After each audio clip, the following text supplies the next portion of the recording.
donc bienvenue dans ce nouveau chapitre qui va être consacré aux structures conditionnelles. Donc, on va enlever tout ça, voilà, on va commencer comme ça. Donc en Kotlin, il y a deux types de structures conditionnelles. La structure if-else, classique, et la structure when. Donc comme dans la plupart des langages, on va pouvoir tester une condition, donc if, peut-être que je déclare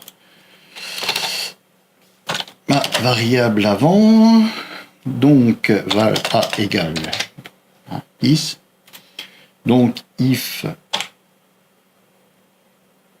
a supérieur à 2, attendons, hop,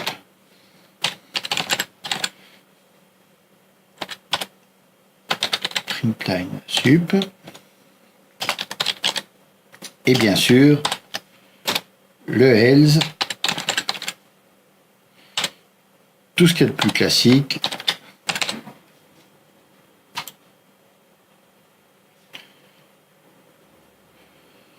donc voilà, jusque là ça se passe normalement. Ici si je mets 1, voilà, donc là il n'y a pas vraiment de changement par rapport à d'autres langages de programmation. Bien sûr on pourrait, là ici c'est pas le cas, mais je pourrais avoir un else if et à la fin un else normal.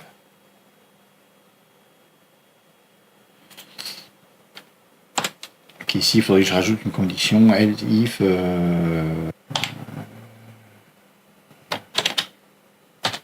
par exemple. Donc structure, tout ce qu'il y a de plus classique.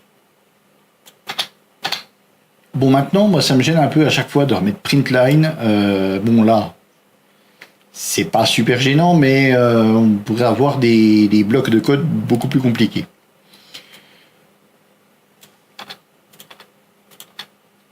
Donc, ce qu'on peut faire, c'est créer une variable. Alors, ici, on va l'appeler result. Voilà.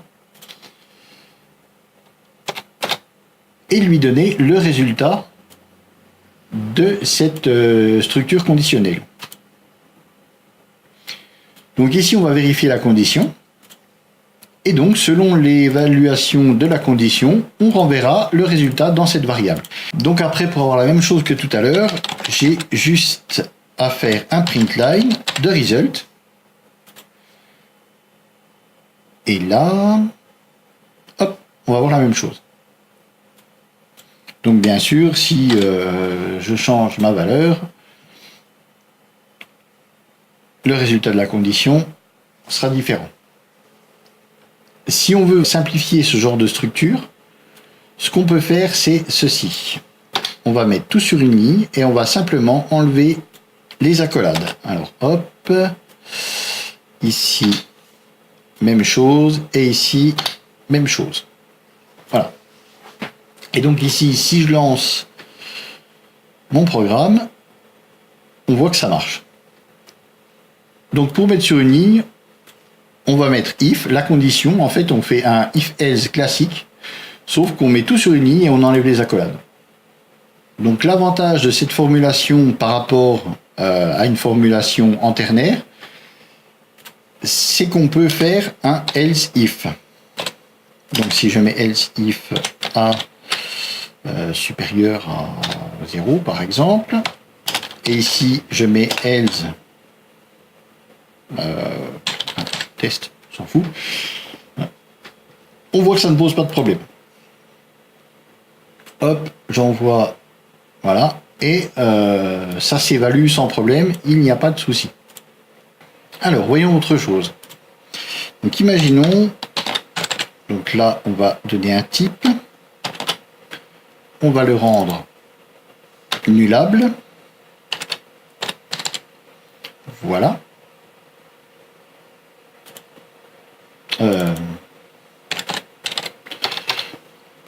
Non, voilà, ce sera quand même beaucoup mieux. Donc on lui assigne la valeur nulle. Et maintenant, on va virer tout ce test-là. Et on voudrait faire quelque chose comme ceci. On va vérifier si A n'est pas nul. Voilà. S'il n'est pas nul, on va renvoyer A dans Result. Et sinon, ben, si c'est nul, on va lui renvoyer 0. Donc allons-y gaiement. Bim, là il me renvoie 0. Effectivement, a priori ça fonctionne. On va quand même changer la valeur pour voir. Voilà. Donc ici, il me renvoie, si A n'est pas nul, on me renvoie A.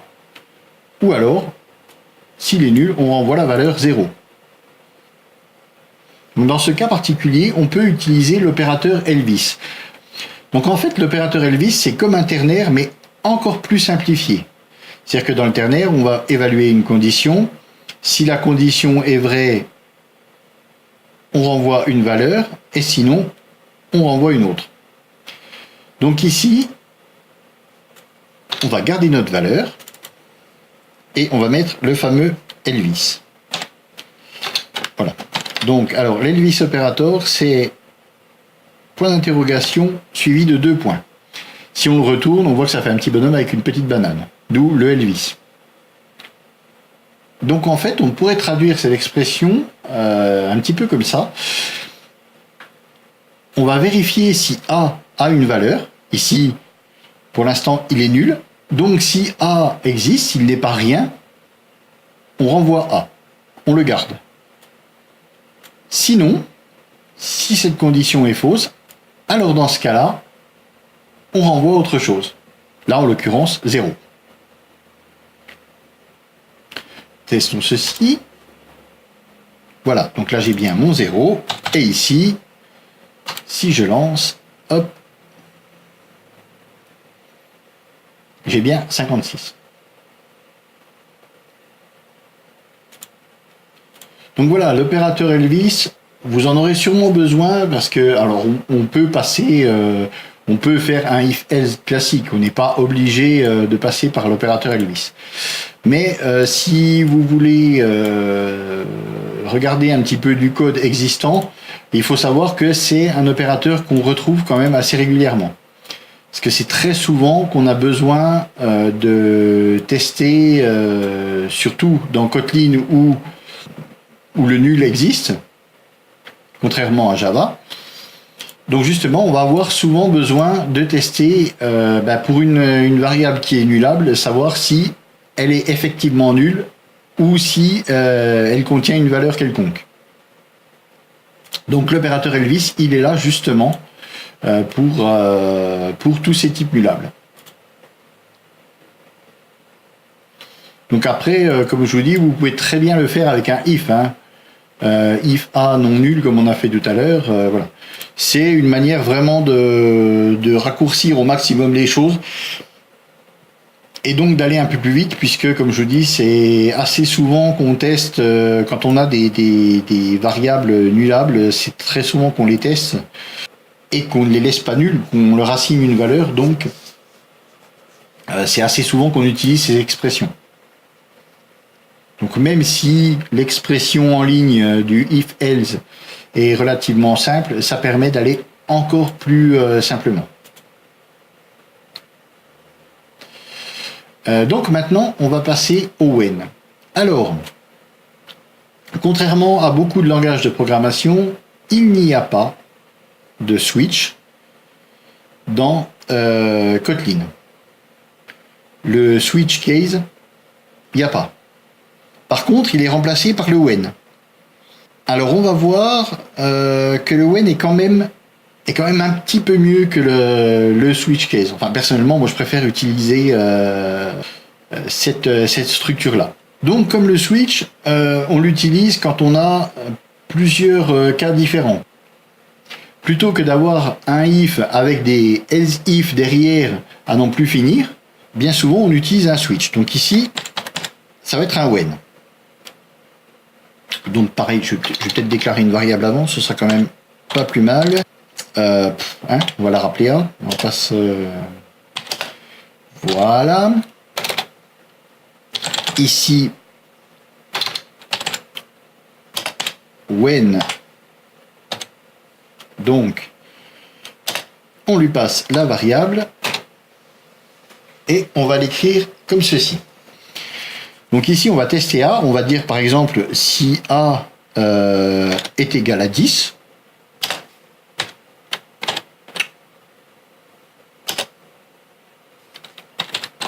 On va pouvoir faire un print line de, j'en sais rien, moi, 10.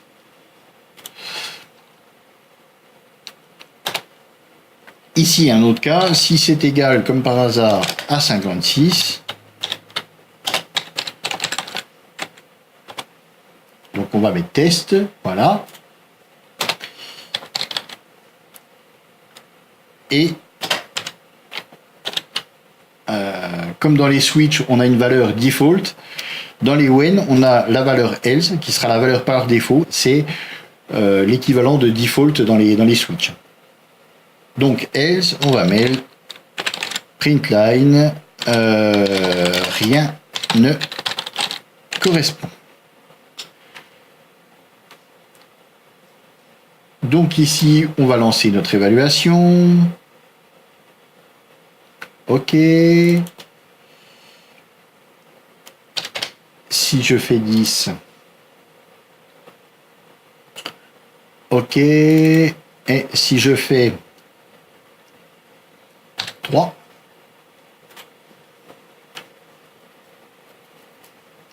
Rien ne correspond. Donc là, c'est très bien, mais j'aimerais pouvoir tester si ça se trouve dans un range de 0 et 10. On a vu le range dans un chapitre précédent. Il s'écrit comme ceci. Donc là, c'est un range qui contient tous les entiers de 0 à 10. Et bien pour ceci, on va utiliser le mot-clé in. Donc si A est compris dans une fourchette entre 0 et 10, il me fera un print line de 10. Ce qui est, là je vous l'accorde, complètement ridicule, mais c'est pour l'exemple. Voilà. Donc on a ce mot-clé in pour savoir s'il fait partie d'un ensemble. Donc ici on pourrait, comme on avait vu dans le chapitre précédent avec les capitales, on pourrait avoir une liste, voilà, avec les capitales et tester si A était égal à Paris par exemple, l'expression aurait été vraie parce qu'il faisait partie de l'ensemble. Donc là on s'aperçoit déjà que on peut faire des trucs plutôt sympas. Alors on peut tester alors juste, a priori c'est un entier, mais comme je veux être sûr que le compilateur ne me fasse pas d'entourloupe, je vais le déclarer en tant qu'entier et je veux savoir si justement c'est un entier. Donc is int, et là on va mettre print line de voilà. Print line qui va me renvoyer entier si c'est un entier. Je relance. Ah, et il me met toujours 10. Alors en fait, dans une structure when, vous voyez, on n'a pas de break. Bien souvent, on a switch et après, à chaque case, on a un break ou un continue. Et on n'a pas de break ici. Donc, ni de continue. Donc en fait, il va tester la variable A, ici, mais dès qu'il va trouver une expression vraie, il va s'arrêter. Donc la deuxième qui est vraie aussi ne sera pas évaluée, puisque ici c'est comme si ici à la fin on avait break. Et donc il sort de la structure conditionnelle. Il s'arrête dès qu'il trouve quelque chose de vrai, ou alors quand il tombe, quand il a fait toutes les propositions et qu'il tombe sur le else. Donc ici, par contre, si maintenant je lui donnais la valeur de 32,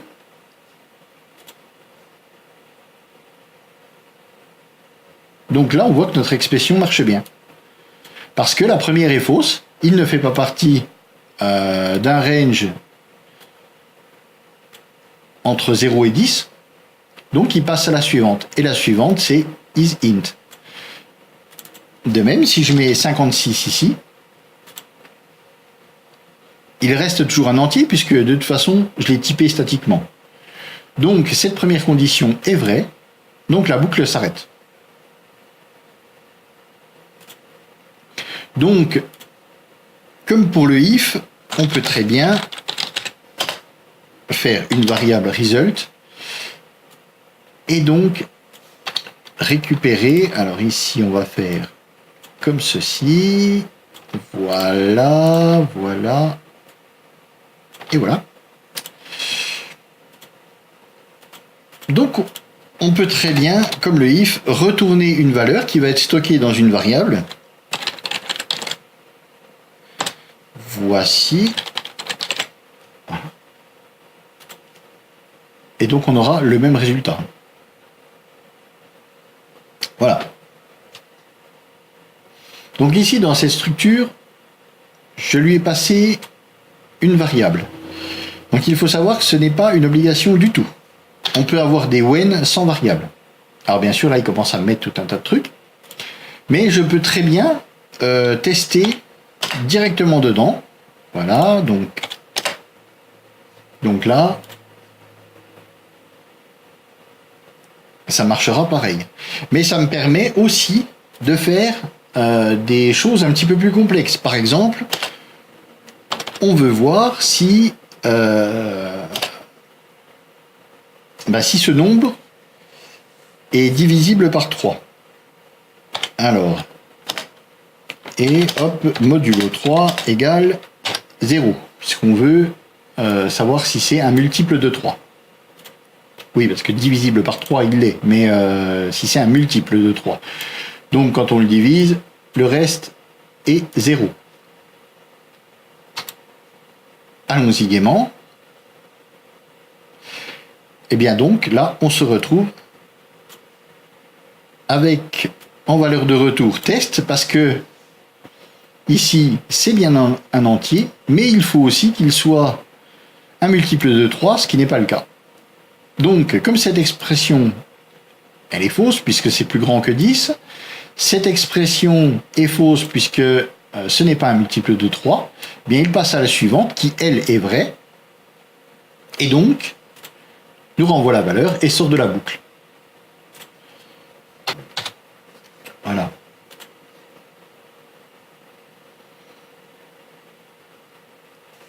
Donc voilà, en changeant la valeur de A, il ne correspond à aucune des conditions ici, donc elles sont toutes passées au crible l'une derrière l'autre. Elles renvoient toutes false, donc à la fin, il ne reste plus que le else, et il nous renvoie bien la valeur du else.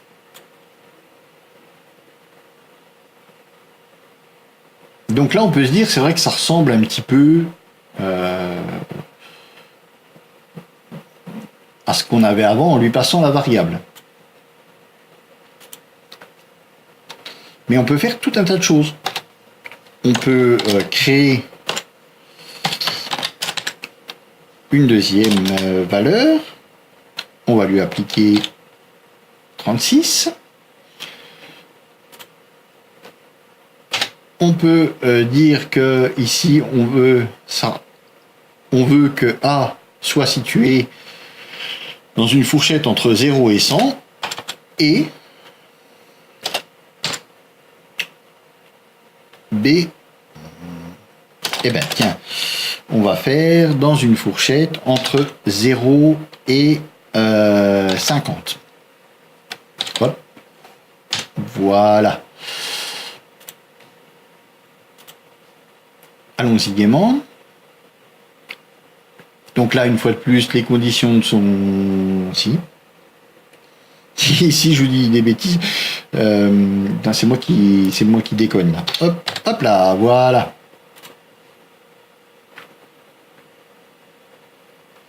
Donc ici, nous voilà, les conditions ne sont pas requises puisque on a bien A qui est vrai, mais il faut aussi que B, la condition de B soit vraie, et là pas du tout puisque on est au-delà du range. Donc on passe à la suivante, et à la suivante, et ainsi de suite. Alors, bien sûr, si là je mets un ou, ben là il va me renvoyer 10. Voilà. Parce que c'est l'une ou l'autre. Et comme cette condition est vraie, l'autre est fausse, mais on s'en fout, puisque c'est une ou l'autre. Donc voilà, ça permet d'avoir des structures conditionnelles qui sont quand même relativement souples, qui permettent vraiment de faire beaucoup de choses. C'est un petit peu ce qu'on retrouve dans le Rust. Par exemple, dans le pattern matching du Rust, c'est un petit peu comme ça que ça fonctionne. Donc ici, alors on va faire autre chose. Voilà, je vais enlever tout ça. Ouais, je vais enlever ça aussi pour l'instant.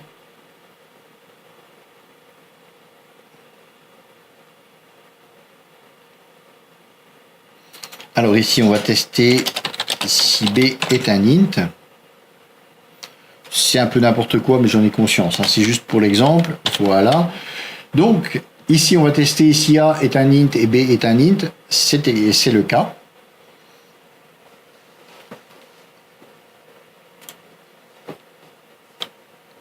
Alors, sur le else, on va mettre...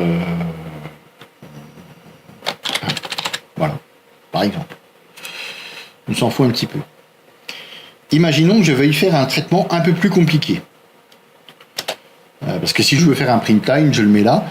Mais imaginons que je veuille faire quelques opérations avant le print line. Eh bien, je peux mettre un bloc de code dedans. Donc ici, je peux très bien dire, alors, donc si ici c'est vrai, alors on va faire var c, par exemple, qui sera un int. Eh bien, on va l'initialiser à 0. Voilà. On va faire c égale a plus b. Et on va faire directement ici le println de c.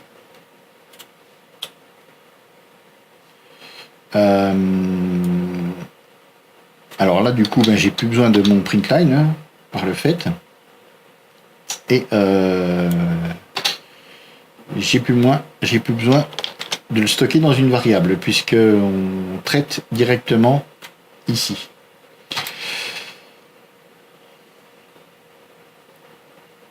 Voilà, oui, donc le message d'erreur, c'est rien, c'est parce que je dois avoir un truc qui n'est pas utilisé. Bref, c'est quoi? Ah oui, parce que l'initialiseur est redondant. Ouais, bon, à la limite, on s'en fout. C'est pas bien grave. Donc voilà. Donc ici, comme dans cette expression, A est vrai et B est vrai. Donc l'expression elle-même est vraie. Voilà. Donc ça va déclencher ce bloc de code. Donc voilà pour ce qui est des structures conditionnelles. On a fait un petit peu le tour. Donc la prochaine fois, on verra, on va s'attaquer à la programmation orientée objet proprement dite. On va voir les classes. Donc comment on définit les classes et comment elles fonctionnent en Kotlin. Donc je vous laisse là-dessus et à bientôt pour le prochain chapitre.